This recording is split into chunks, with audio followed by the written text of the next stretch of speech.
Hello. Hi.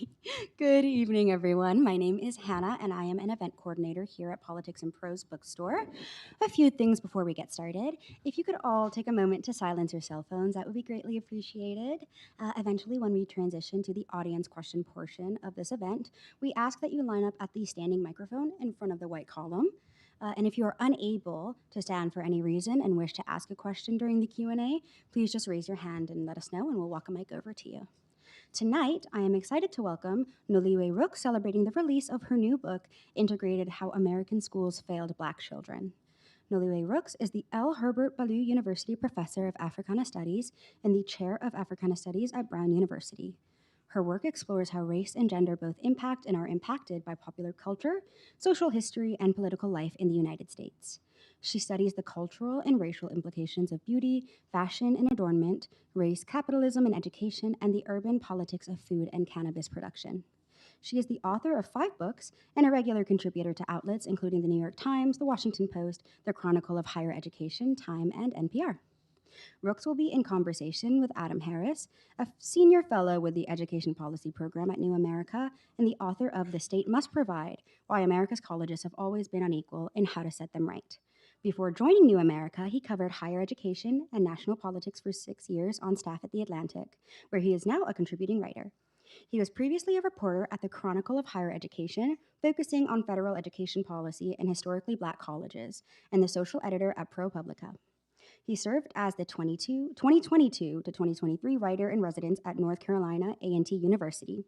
In 2021, Adam was a national fellow at New America and was named to that year's Forbes 30 Under 30 list. He is currently working on his second book, Is This America? A History of the South's Role in Politics and How the Region Shapes Us as a Nation, but not always in the ways we assume it does, which will be published by Pantheon.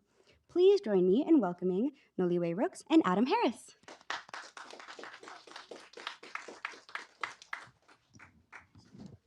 Thank you all so much, Noliwe. Thank you for being here So today. thrilled to be here with him. This is very exciting to me. It has. It's been. I feel like it's been too long since we last spoke. Yeah. I kind of wanted to start by thinking about the. I'm always interested in books' origins. So can you just walk me through? How did you come to the idea of the book? Where were you in your headspace when you were thinking about this book? All right, so for those of you who haven't read it, just stripped down, the book is about the forever resistance to racial integration in schools. It's about all of the ways in different parts of the country. It's U.S. based. It's U.S. based education, and I tell some of the integration stories from San Francisco, where I'm from Florida, where I spent time and grew up, from Princeton, where I spent time. My family is central to the way that I try to humanize this story about education and integration. And the two things that sort of led me down this path, one was somehow tripping over the knowledge. Like somehow I had a pretty big age before I realized that Topeka, Kansas, the place where Brown v. Board was litigated, right? Brown v. Board of Education is Topeka Board of Education, that Topeka schools were separate but equal. Topeka schools were segregated, but the same amount of money that they paid black teachers, they paid white teachers, and black teachers were paid the same. The buildings were funded at the same levels. The HVAC ran the way it was supposed to in the summer, in the winter, in black and white schools. The curriculum, the textbooks, if there were new textbooks in the white schools, the black schools got them too. And so when the NAACP came along and said, we're going to have you all be a test case for integration, they started in Wichita schools. Like the first entree was in Wichita schools, and the teachers and principals in Wichita, Kansas, in the NAACP ran the NAACP out of town. The local NAACP ran the national branch out of town because they were like, if we give up what you're calling inferior segregated schools, we'll never get this back. We'll never get back teachers who are this educated, uh, this amount of funding, this amount of care. We came from the South. Many of them. There's a whole migration story, and they were like, "And we know what schools look like there. Are you out of your mind?" So Wichita ran the NAACP out of town, and they got to Topeka and decided, okay, here's where we're going to make the stand. Um, in part because they've made segregation look attractive in Kansas by having it be separate and equal, by having it be funded in the same way. You've made it look like this is got something to it that we want to hold on to, and we can't have that. The NAACP was in their phase where this was going to be uh, the thing. It wasn't going to be lynching. It wasn't going to be employment. It wasn't going to be equal pay. Things that had been central to their program leading up to this period. It was going to be ending segregation. So they came into Topeka and they're like, we want to end it here. The Black people in Topeka fought them for over 10 years. Over 10 years. They collected money in churches. They hired lawyers. They held mass protests. The whole point here is I tell this story in the book, but the whole point was I didn't know it.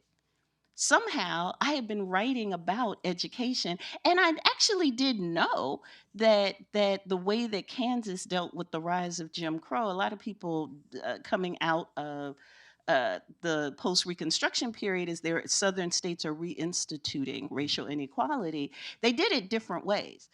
But Kansas was like, we're just going to keep people separate, but we're going to take the equal seriously. I knew that, but somehow had not connected it to the fact that the city, the exemplar of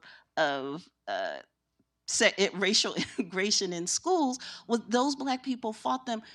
Linda Brown's little Linda Brown, who Brown v. Board, her mother would go around telling everybody for decades, we didn't want to get rid of the school. Monroe Elementary was a fine school. It was like family. We all went to Monroe Elementary. Those teachers raised us. Those teachers loved us. We just needed the child to get to school. She needed some transportation. We couldn't quite work out the transportation because we both worked, and then it turned into this whole other thing. So number one, that's a part of me trying to make sense of and take seriously a whole community of Black people who had sort of entered history as an example of this thing, this integration story, right? Like, this is the town that got it done. To know that on the eve of the decision, almost 60% of Black people in Topeka, Kansas had no interest in it. We're still against it, right? So part of it was, how did I not know this? The other part is, I am the grandchild of Southern Black teachers. Both of my grandfather was also a principal, but started off in the classroom. My grandmother was a reading teacher. The reason I couldn't read, I got in gifted and talented programs and stuff. The only real reason was my grandmother, because I talked a lot.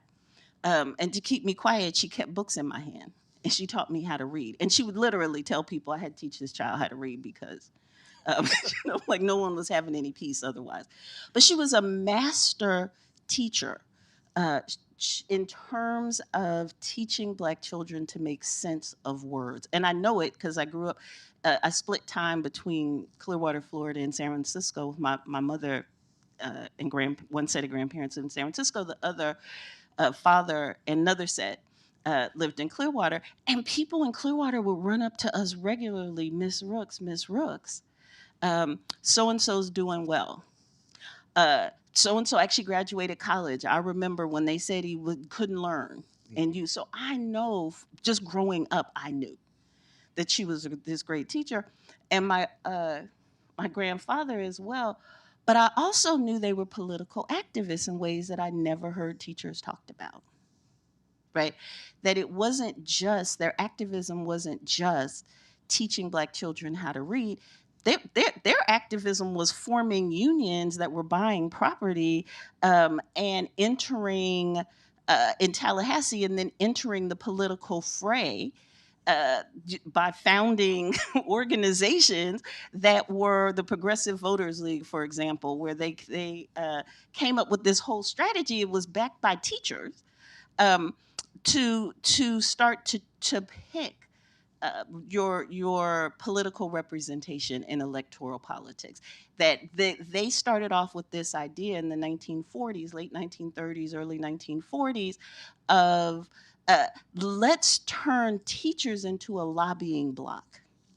And when we get those elections here in the South that are close, that people need 2,500 votes here, 3,000 votes there will do something for them, we will approach these politicians and we will say, we can swing this election in your direction.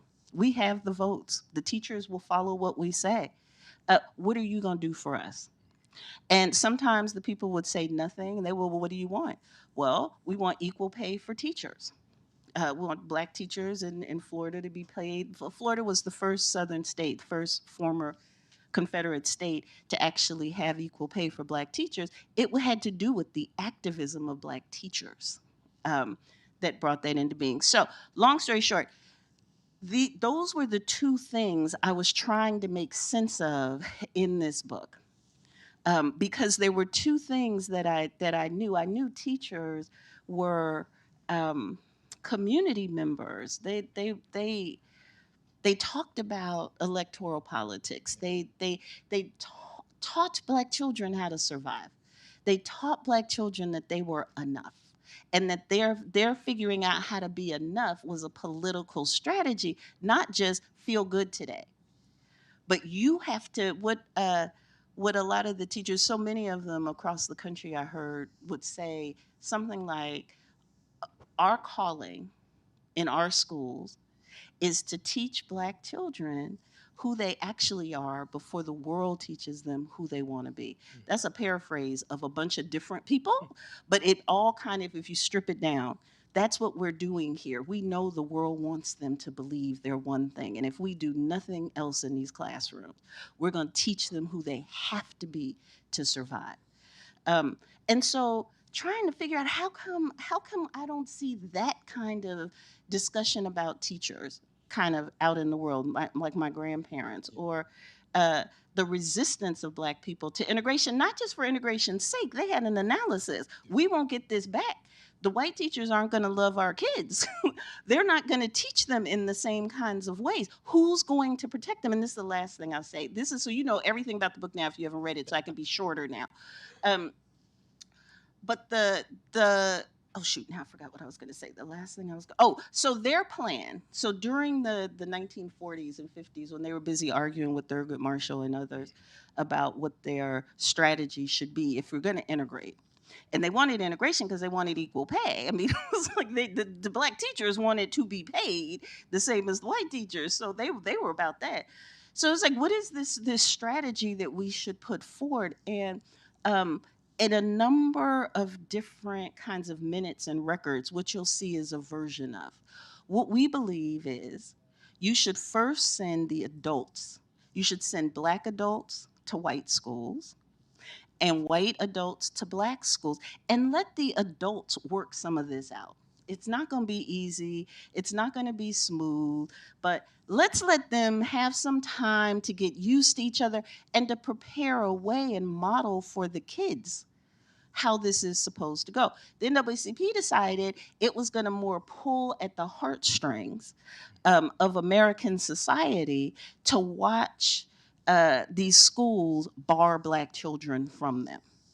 And so the way to go here is to lead with the innocence of these children, because that will soften up the resistance. And of course, well, Adam can tell you, you wrote about this too. Yeah. Like you tell that is hardly in the South, in those 13 Confederate former slave owning states. That is not what happened in New York City. That is not what happened in Boston. That is not what happened in San Francisco.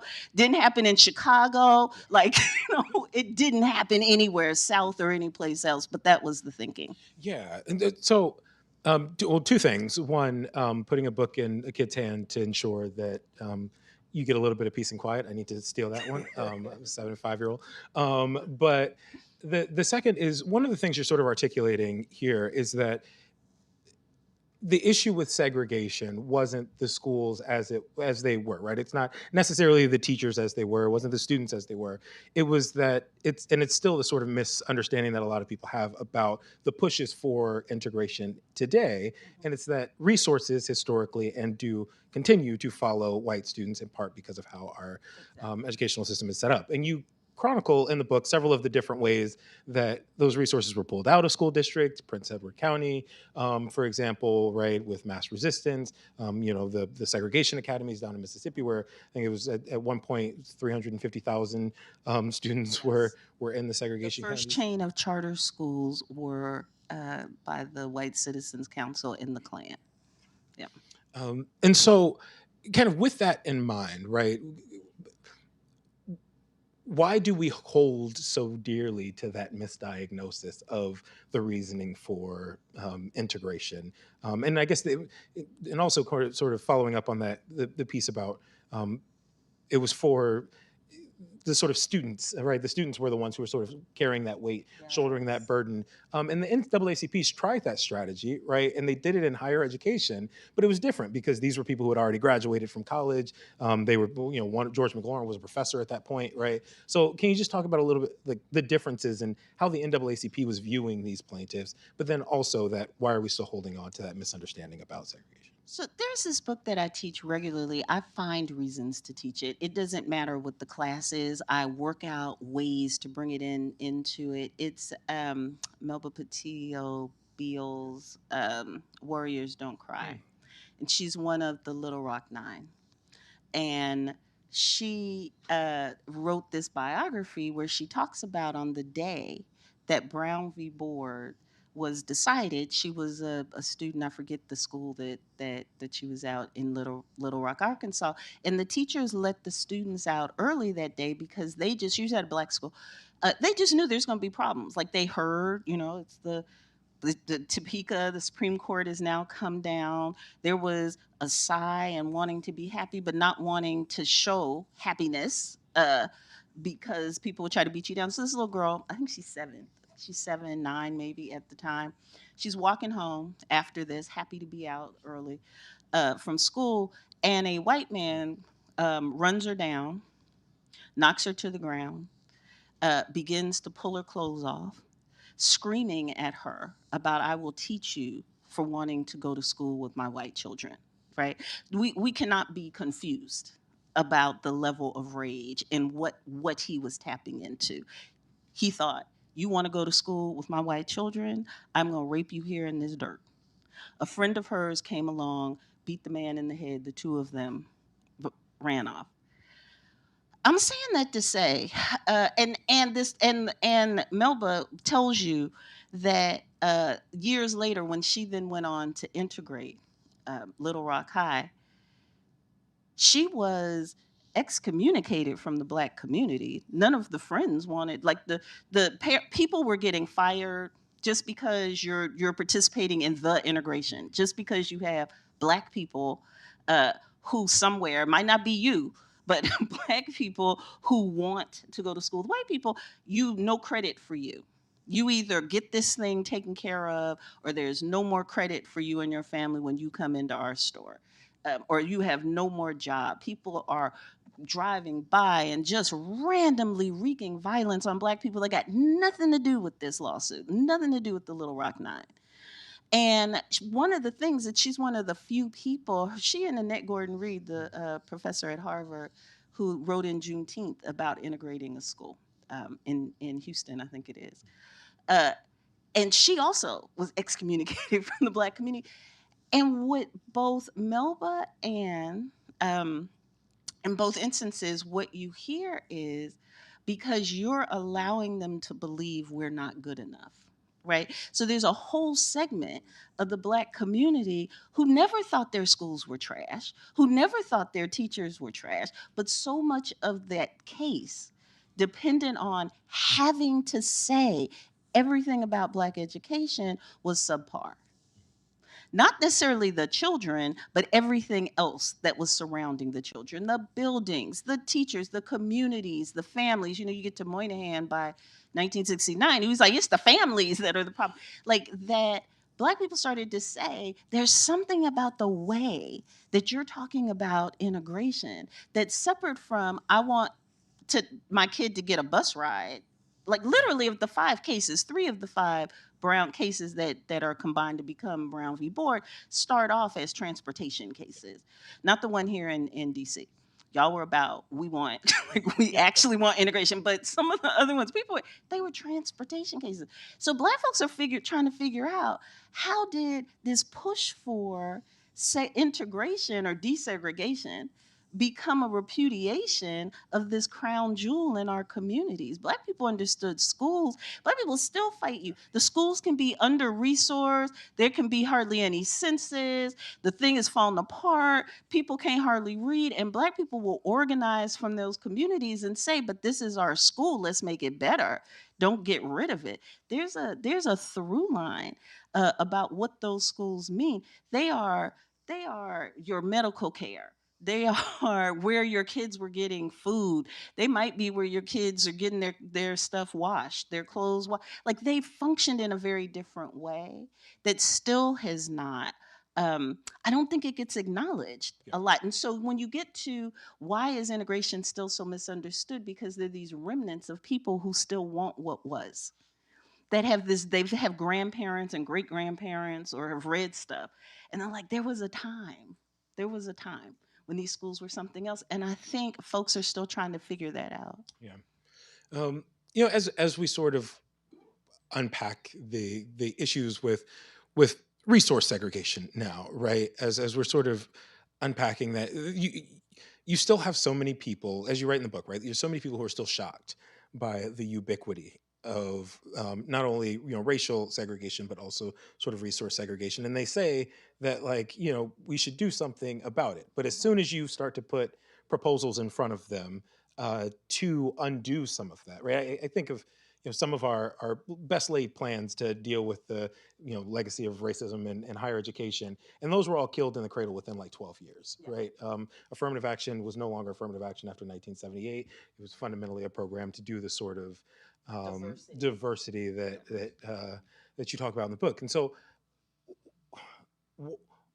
can you walk us through, one, the ways that people have fought tooth and nail against integration efforts, and why are people why do so many people still say that, wow, I can't believe that, we should do something about it, and then as soon as it inconveniences them, actually let's not do that much. Yeah. Well, that's the whole thing. Like that is literally, when I say how integration failed. Let me say clearly, because somebody did just an ungracious kind of take on this book, where they said that I was against integration and I was a zealot and it was beneath a professor at Brown, and yeah, they went all the way there.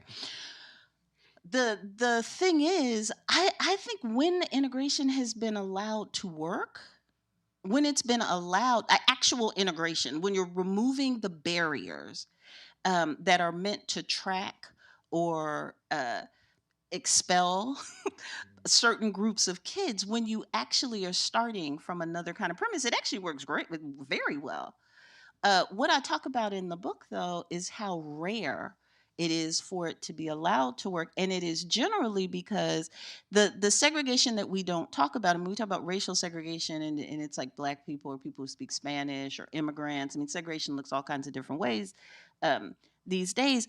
But the real segregation is that for the wealthy who go to schools, at white and Asian and wealthy, some Black people who go to these schools that are advantaging them at every turn from the first grade. I mean, the battle now, as you know, you live in New York with kids.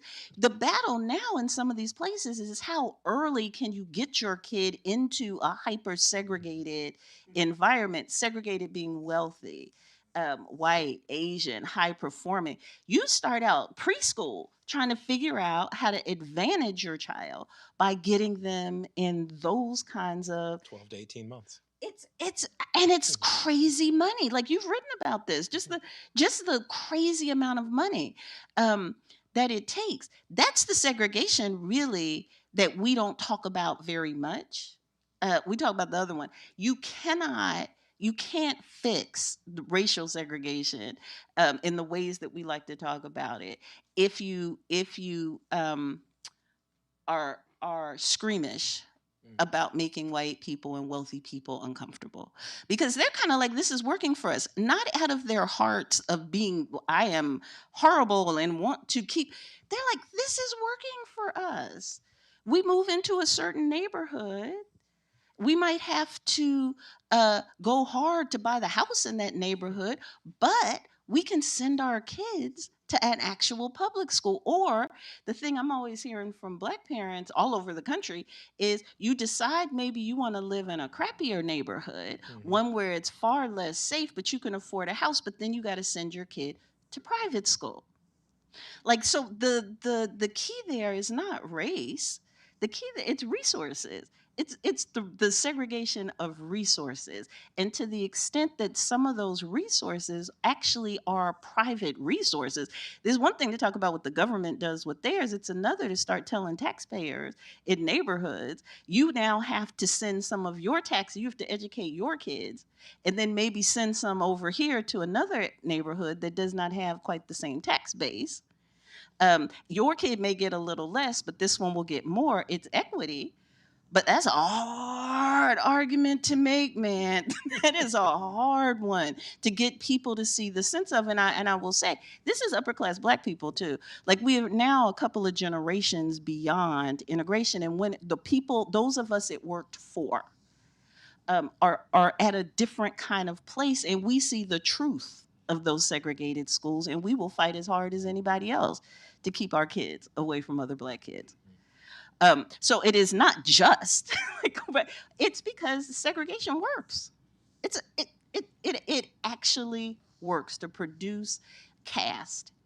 Education is where caste is made in the United States, where the thing that can unstick you is education. If you where you're born, increasingly, that's where you're going to stay somewhere in that milieu in terms of class, in terms of economic resources.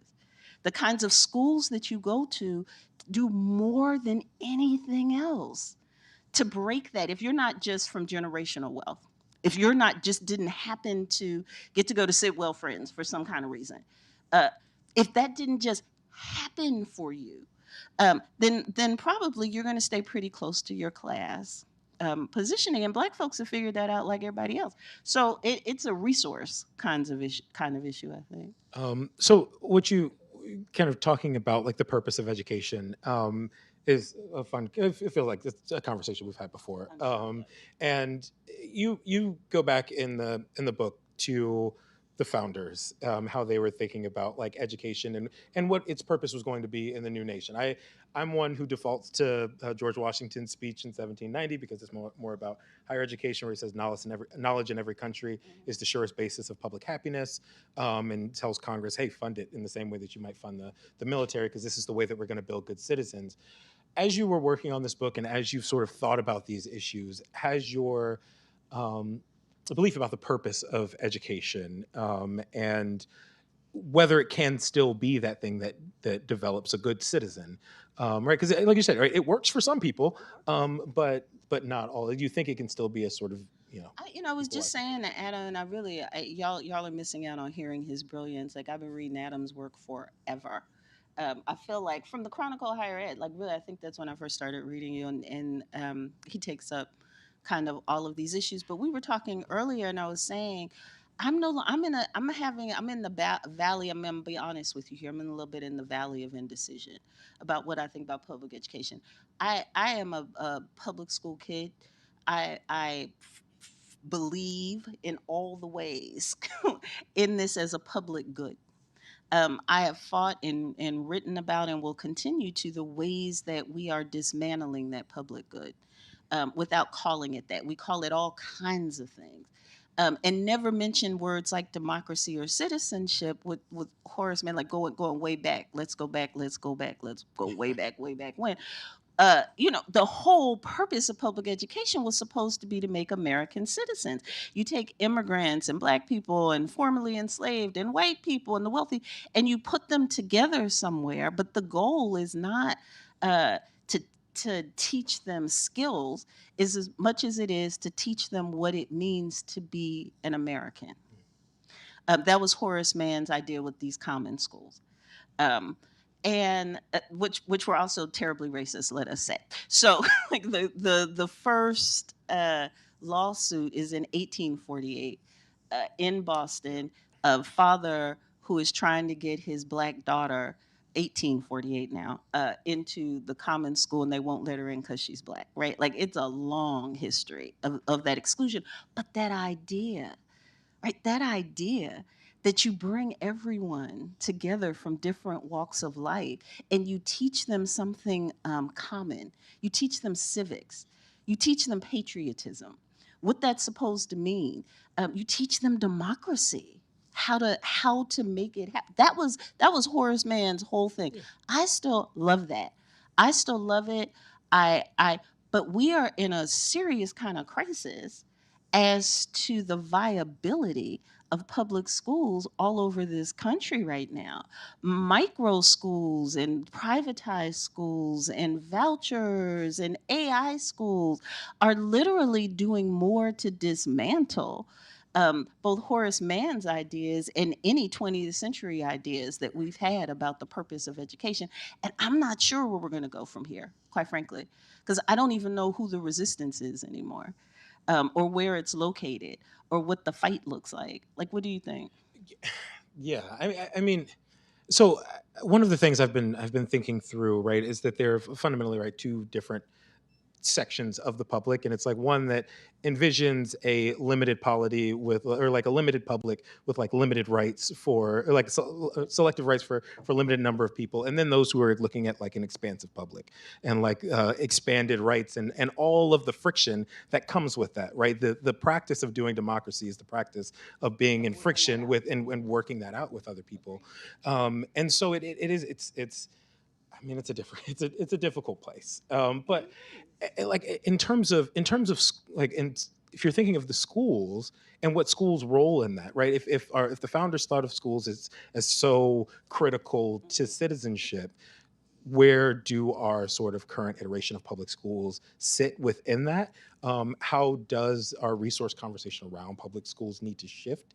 So that's actually a question for you. How does our like conversation around public schools need to shift in order to move towards that sort of citizenship model or the higher ideals model that we've been talking through? So the scary thing is the move right now is to have these little micro publics in the public schools. Public schools are different groupings depending on where you are. And again, these legal cases now that's like, yeah, so let's have, well, this didn't actually, the Supreme Court did not actually do this with the religious public charter schools, but uh, we may get back to that you can now do.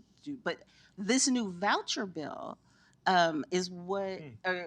the big beautiful bill that has all this voucher and AI stuff in it aimed at public education has gotten far less conversation press ink. I mean, I pay attention to it, right? Like, Yeah, I'm this is sure the you, space. Yeah. yeah, like, I mean, we're all like, oh my God. So the thing about all these privatized schemes and vouchers in particular, I feel the need to say is anytime you put this on a ballot, like this is a part of how education and democracy work together. Anytime you ask any group of voting people in the states, I don't think it's passed once. They vote down rural areas, all white, the middle of Kansas. No one saw that coming. Like they really thought Kansas, we're gonna get something done here. No, there's never, if they put it on the ballot and ask people, do you want to just basically be in control of the money to educate your child, and you get to do whatever you want to with it? You can send them to private school. You really can't pay to do that, but they tell you can. You can like homeschool. The micro schools started really hard during COVID because everybody was homeschooling their kids, and then some groups of folks were hiring teachers who were unemployed and be like, well, why don't you just homeschool all 6 of the kids together all day? And that ended up being a kind of rousing success that went all over the country.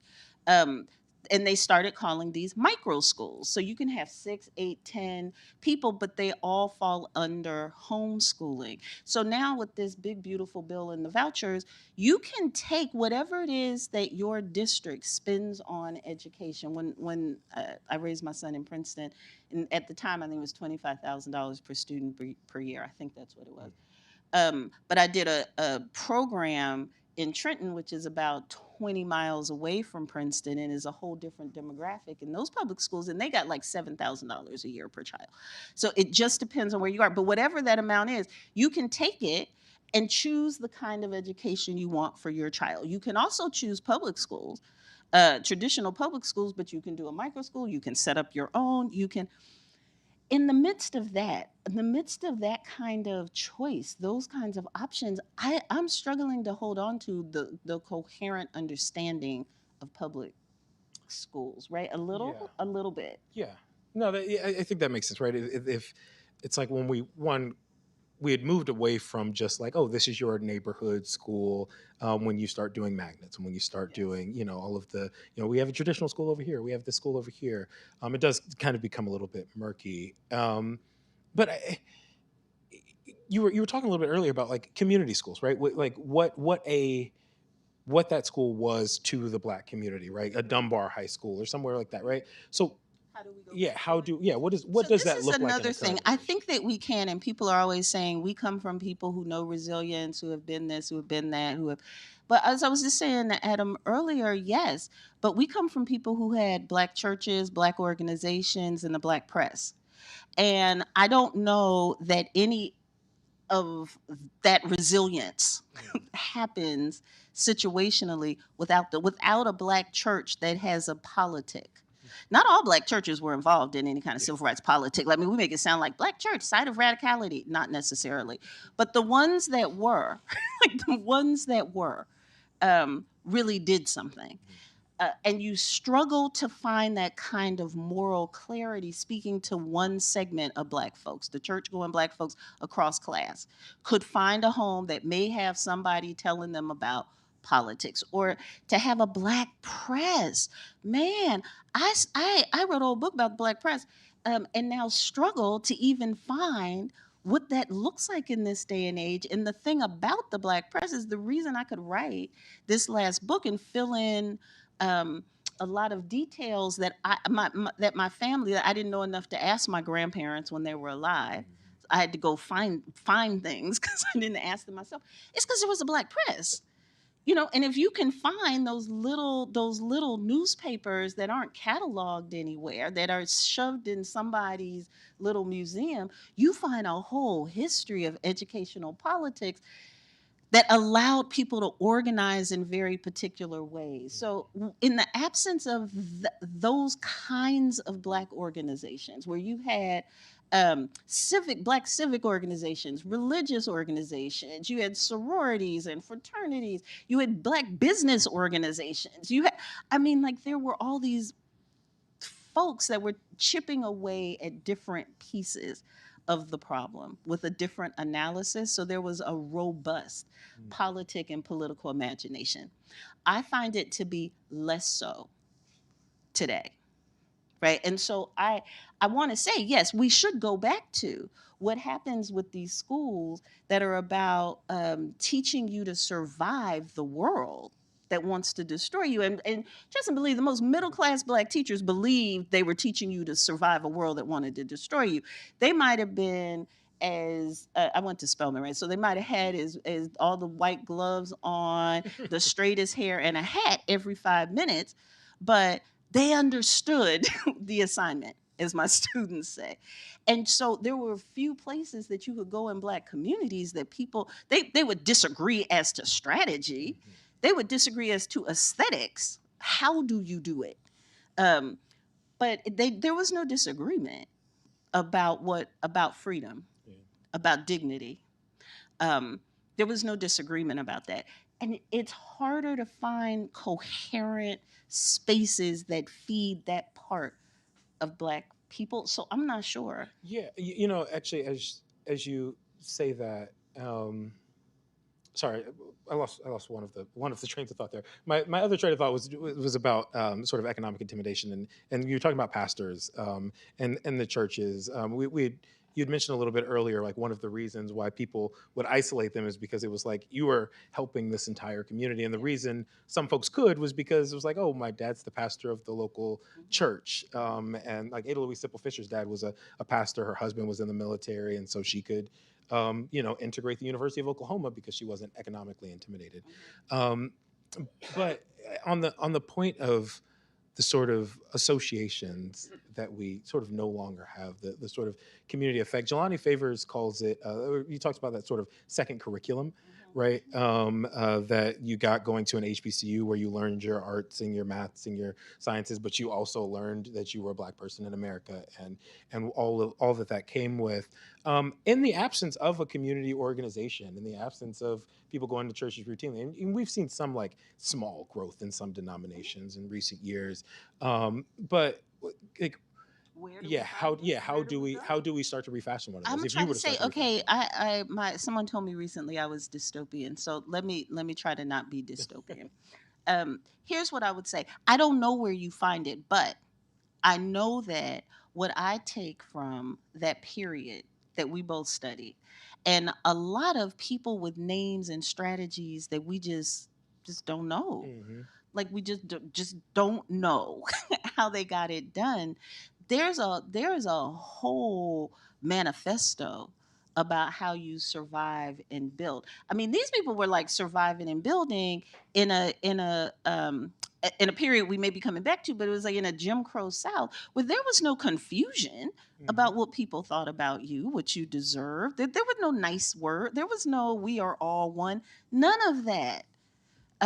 And that's the that period between what Rayford Logan calls the nadir hmm for Black history, the Jim Crow period. That you have some of our greatest leaders and our greatest kind of organizations and strategists that come out of that period. A. Philip Randolph is a lot of things, but one of the things he is a strategist. hmm And we don't talk about the strategy. We want to talk about those sleeping car porters as we should. But there was a politic there. I just wrote a book about Mary McLeod Bethune. It's shameful that people are not following behind what she said is necessary to survive. Um, and it has to do with how you organize, right? I mean, these are just two people. The Ella Baker before hmm she comes into King's orbit. She was a whole person. She was a whole activist, impactful activist before you wouldn't know Septima Clark. Anyway, there's all these folks that come out of this period, pre 1954.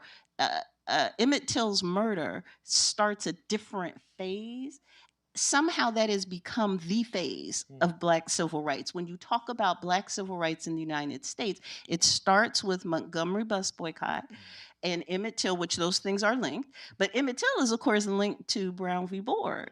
I mean, the part of the reason they needed to make that example of him, mostly talk about him wanting to whistle at Caroline, whatever her name was. Um, but the power structure in Mississippi took to hmm the press. I mean, I talked some about this to say this child's murder is on those 9 ninnies in D.C. on the Supreme Court. If they hadn't been messing around with schools, it wouldn't have happened. So you have the head of the legal association, the White Citizens League, the founder of the first press in Mississippi, who are all standing up and go, Emmett Till had to go because of Brown v. Board.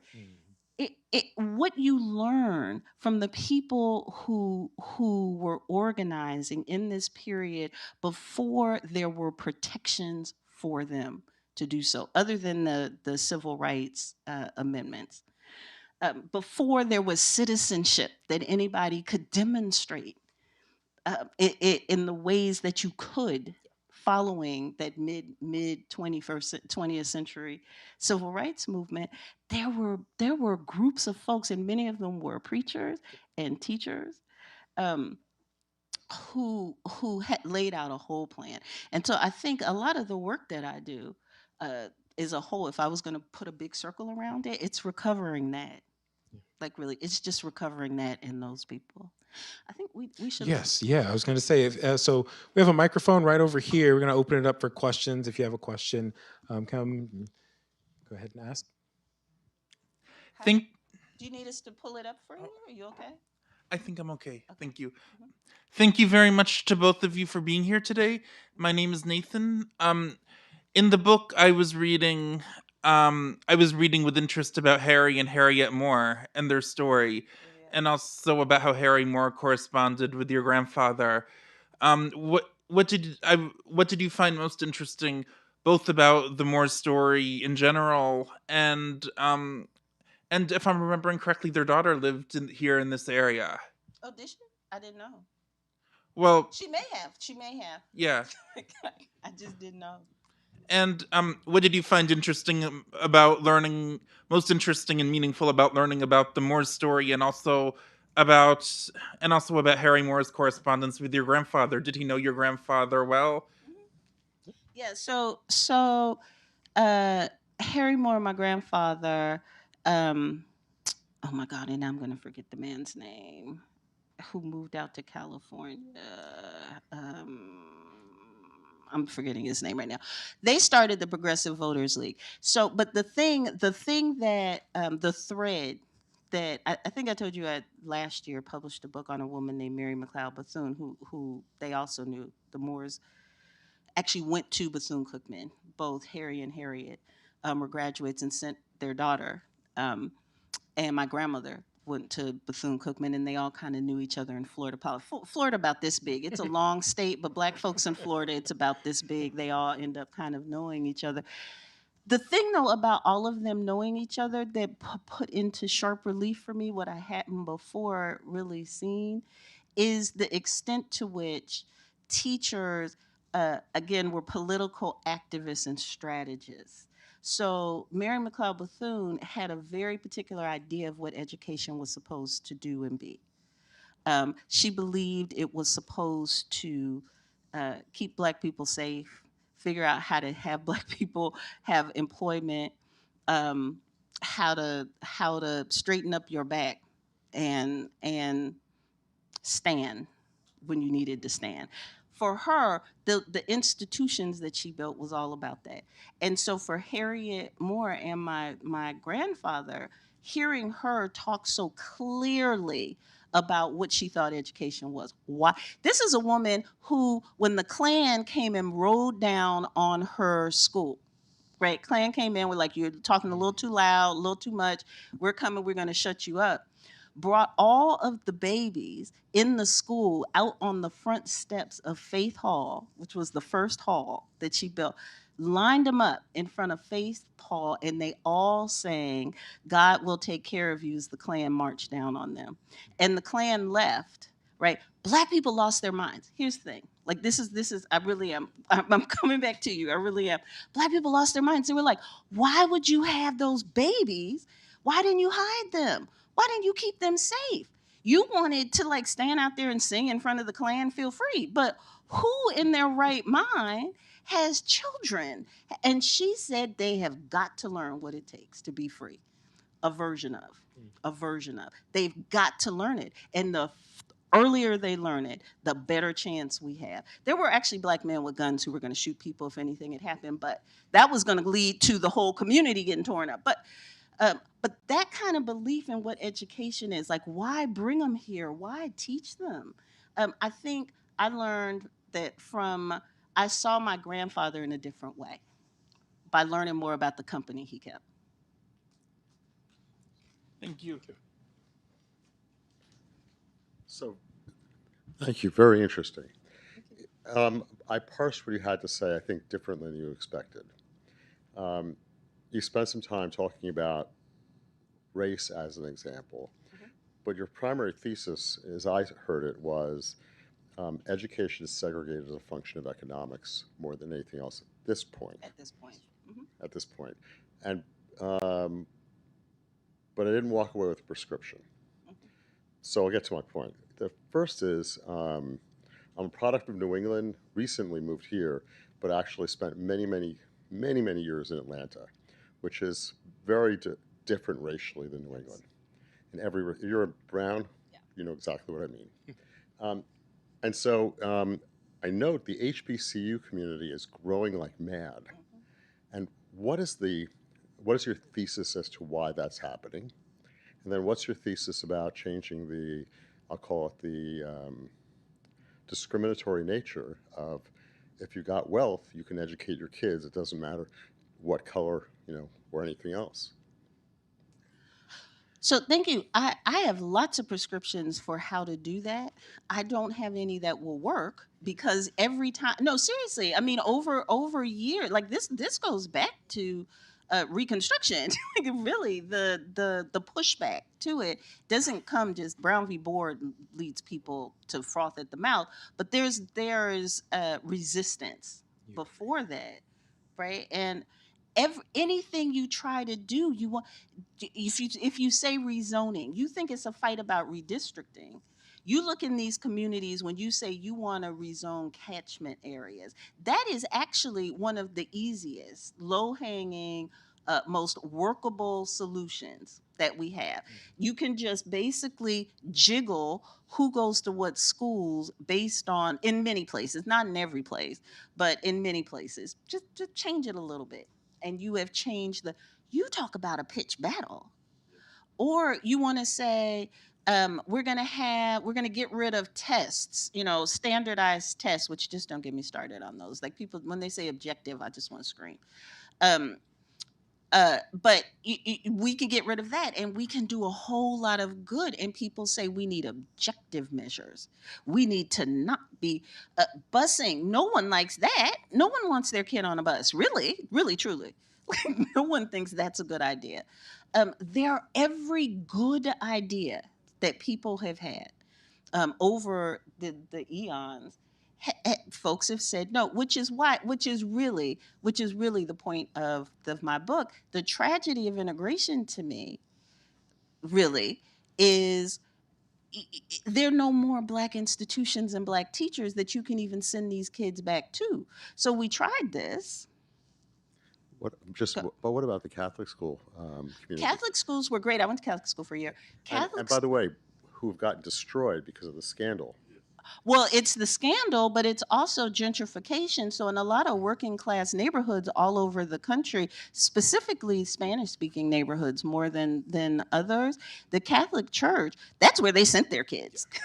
Like it just, but the changing demographics, there was I haven't looked at these numbers in 15 years, but at the time the rate of closure for Catholic schools, which had been as much of a lifeline for working class immigrants, specifically Black immigrant folks. Again, people who speaking Spanish, they might be Black, but they're Spanish speaking Black people. This is where, and just like Black folks, but those schools are closing. They can't afford them anymore. So the tragedy really is, and I think the dystopic part of what I am trying to say is, you really need to look community by community about what is happening with your schools. People tend to think, people's doing a lot of work here, big people. People tend to think that schools are like whatever their schools were like. That solutions are what the solutions were when they went to school, especially if they went to public schools, right? They'll be like, well, when I went to public school, you had to. If you walk in a public school in Detroit, which used to have some of the finest in the country for a period of time, the state of the buildings will make you weep before you even get to what anybody is doing to teach in the schools. The state of the building should make you weep. um what is, it's a hollow it's hollowed out, and we keep with the public schools are this, and I think so. Part of what I'm saying right now is we need to really look at what public schools are. We need to be serious about the resistance um, to workable solutions. It's not that we don't have any; it's that people don't want them.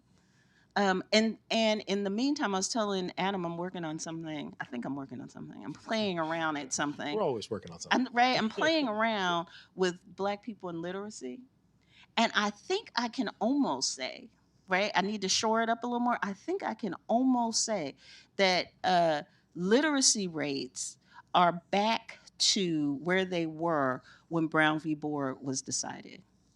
They were higher during the Jim Crow Reconstruction era.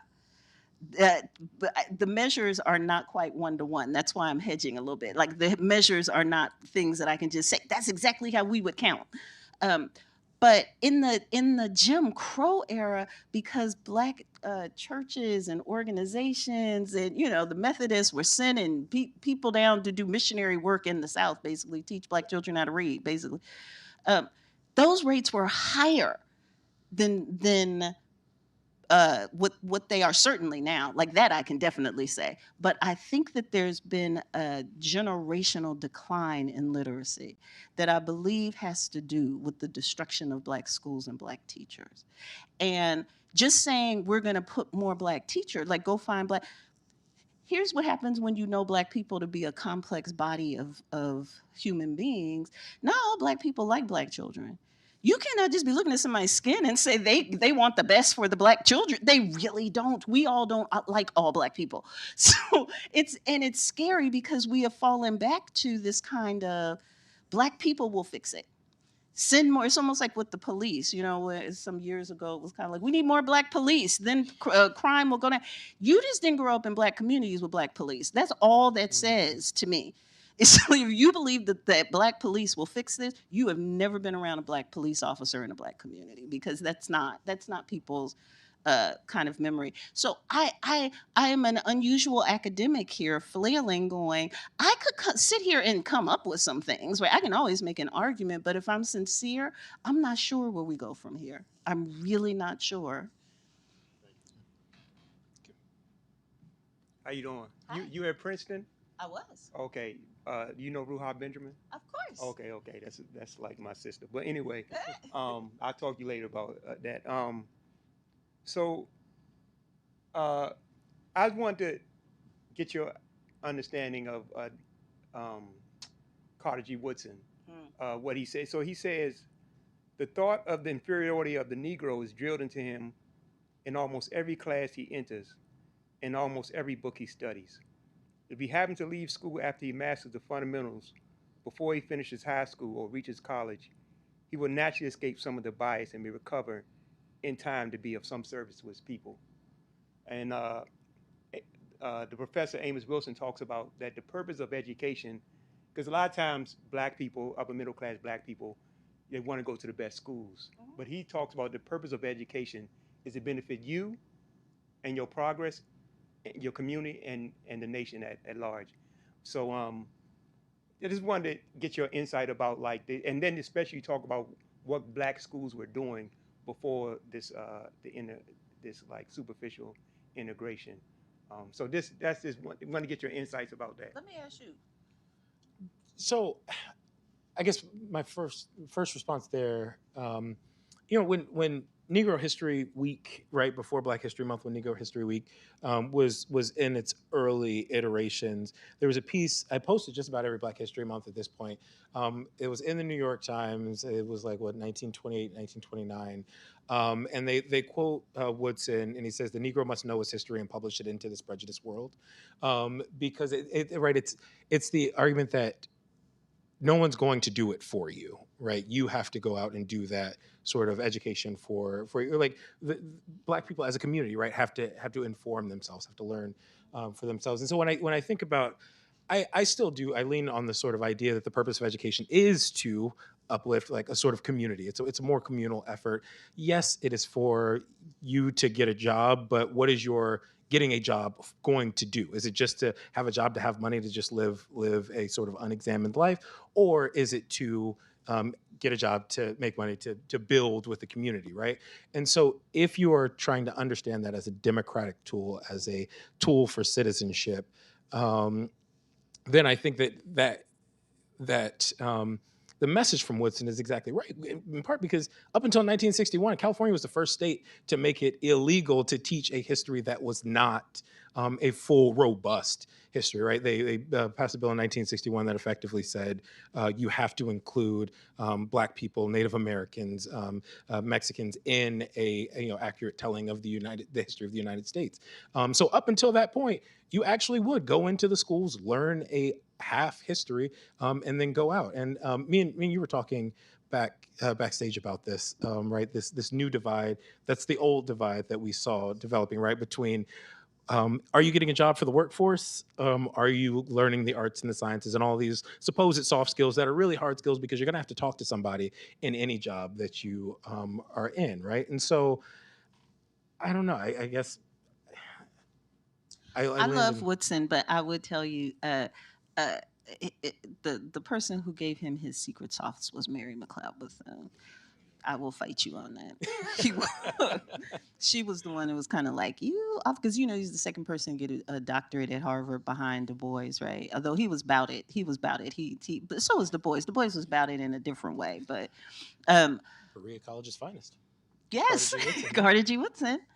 Um, but he what he had the opportunity to explore and understand is the class divide in Black communities, and Mary McLeod Bethune helped him with that, around how you talk to and educate and make curriculum for kids who are sharecroppers versus those of the Black middle class. And so his concerns about a Black middle class that are turning their back on the rest of Black folks, which is the miseducation of the Negro as a whole, indictment of Black colleges, blah blah blah. But it's also, what are y'all doing? Like, y'all and got up here and got these ideas and blah blah blah. This is a part of a struggle that he and Bethune had, that is central, I believe, to a struggle that we're still watching. The education that my kid, the kid of two college professors, um, raised in Princeton, we had problems. It's in the book. Like, we had problems. It was not smooth sailing. They were anti-Black there too. But those are just completely different issues and problems than what was taking place um, in Trenton and in a bunch of other under-resourced classrooms, where it really was, how fast can we get you into a jail somewhere. Those were not the problems he had. So I could say they were all anti-Black. They were all, but I do think we do ourselves a disservice to not pay some attention to the difference that poverty does make, that class can make, and how little time so many of us spend even acknowledging that there are poor Black people, much less being anywhere near them. Isn't helping. I think we are dead out of time. Yes, yes. And so thank you so much for a Thank y'all. fantastic conversation. And thank you all so much for coming out.